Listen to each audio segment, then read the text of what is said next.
Welcome back to new mommies life. आज के video में हम बात करेंगे कि बच्चों को बार बार सर्दी क्यों होती है, इसके पीछे क्या कारण होते हैं। देखिए, मौसम चेंज हो रहा है और बच्चों में जुकाम होना, कफ होना, कोल्ड होना, ये काफी कॉमन प्रॉब्लम है। बट कुछ बच्चों में जो सर्दी जुकाम है वो बहुत ज्यादा फ्रीक्वेंट होती है और बार बार होती रहती है। तो उसके पीछे क्या कारण होता है? देखिए, हमने अपने आसपास बहुत ही कॉमनली कुछ चीजें सुनी होगी कि अगर आप एक फीडिंग मॉम है तो आप खुद ठंडा मत खाइए, उससे आपके बच्चे को सर्दी हो सकती है। आप ठंडे पानी से मत नहाइए, उससे भी बच्चे को कोल्ड हो सकती है। या फिर आपसे जुड़ी बहुत सारी चीजें होती है जो आपको करने के लिए मना किया जाता है क्योंकि उससे आपके बच्चे को कोल्ड हो जाएगा। तो ये सब चीजें जो है वो कितनी सही हैं, इनके पीछे के जो रीजंस हैं वो कितने वैलिड हैं। देखिए, आई पर्सनली बिलीव कि ये जो चीजें हैं वो कंप्लीटली मिथ्स और अंधविश्वास है। एक फीडिंग मॉम के कुछ भी खाने पीने से या ठंडे पानी से नहाने से कभी भी डायरेक्टली बच्चे को कोल्ड नहीं होता है, बच्चे पर इसका कोई भी डायरेक्ट इफेक्ट नहीं पड़ता है। ये कंप्लीटली मिथ है। लेकिन ऐसा हो सकता है कि अगर आप एक फीडिंग मदर हैं और अगर आप कुछ भी ठंडा खा लेते हैं या फिर ठंडे पानी से नहा लेते हैं, बाल गीले रह जाने की वजह से हो सकता है कि आपको कोल्ड हो जाए, आपको जुकाम हो जाए, क्योंकि उस वक्त जो हमारी इम्यूनिटी होती है वो नॉर्मल से बहुत ज्यादा वीक होती है।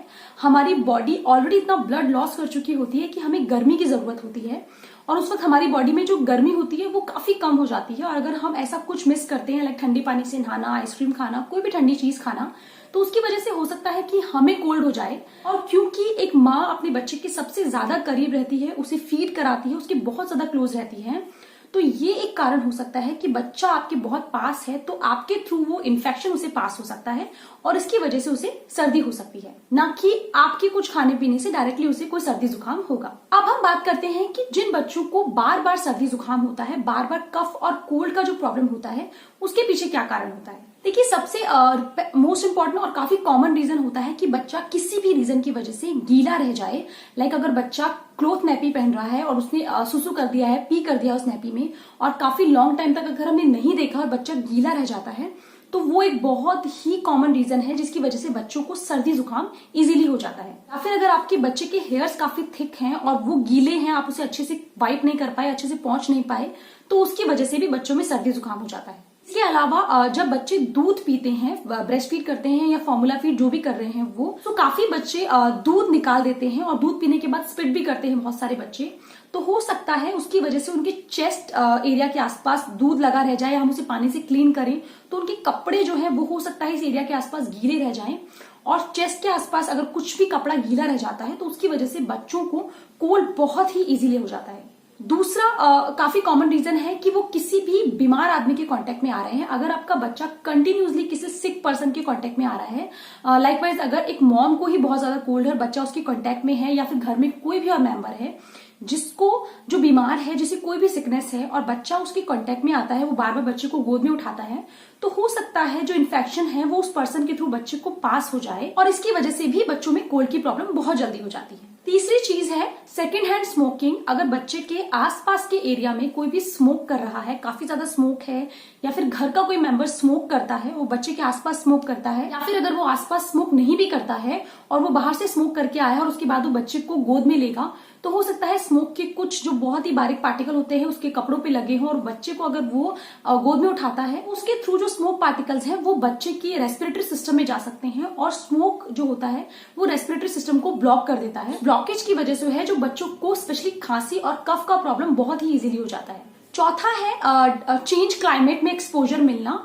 लाइक सडनली जब क्लाइमेट चेंज होता है या सडनली सर्दी से गर्मी आती है या फिर गर्मी से सर्दी आती है, और इवन गर्मी में भी जो सडनली क्लाइमेट चेंज होता है, लाइकवाइज हमने बच्चे को एसी में रखा हुआ है और हम उसे सडनली हॉट एनवायरमेंट में ले गए, ऐसी जगह ले गए जहां एसी नहीं और बहुत गर्मी है, तो इस सडन एक्सपोजर की वजह से भी बच्चों में कोल्ड एंड फ्लू बहुत जल्दी हो जाता है। इसलिए हम जब भी बच्चे को ऐसे ठंडे एनवायरमेंट से गर्म में या फिर गर्म से ठंडे एनवायरमेंट में लाते हैं तो हमें कोशिश करनी चाहिए कि जो हम रूम को है वो पहले नॉर्मल टेम्परेचर पे कर लें, उसके बाद बच्चे को बाहर लेके जाएं।